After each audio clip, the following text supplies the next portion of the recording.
Hi అండి, తెలుగు వంటింటి ముచ్చట్లకి స్వాగతం. ఈ వీడియోలో మామిడికాయ ముక్కల పచ్చడి ఎలా చేసుకోవాలో చూద్దామా.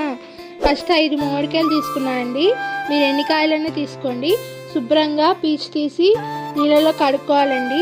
తర్వాత శుభ్రంగా తుడుచుకుని నేను వీడియోలో చూపించే విధంగా ముక్కలు తరుక్కుని ఒక ప్లేట్లోకి ట్రాన్స్ఫర్ చేసుకోవాలండి. ముక్కలన్నీ శుభ్రంగా నేను ఇక్కడ 100 గ్రాముల కారం, ఒక 50 గ్రాములు ఉప్పు, కొంచెం 3 స్పూన్లు మెంతిపిండి, ఆ మామిడికాయ ముక్కలు తీసుకున్నాను. ఒక గిన్నెలోకి వేసుకుంటున్నానండి.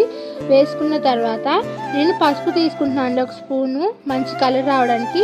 ఒక 3-4 చెంచాలు ఉప్పు, 100 గ్రాముల కారం వేసుకుని శుభ్రంగా పైనుంచి కిందకి, కింద నుంచి పైకి కలుపుకోవాలండి.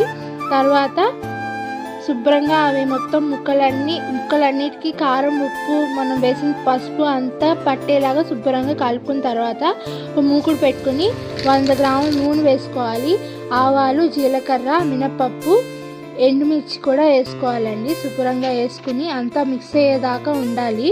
ఇప్పుడు మనం ఎండుమిర్చి వేసుకుంటున్నాము. అవి కూడా మిక్స్ అయిన తర్వాత కరివేపాకు, కొంచెం ఇంగువ మీ టేస్ట్కి తగ్గట్టు. దీంట్లోనే వెల్లుల్లిపాయలు కూడా వేసుకోవచ్చండి, అది ఆప్షనల్. నేనైతే వేయట్లేదు ఇక్కడ.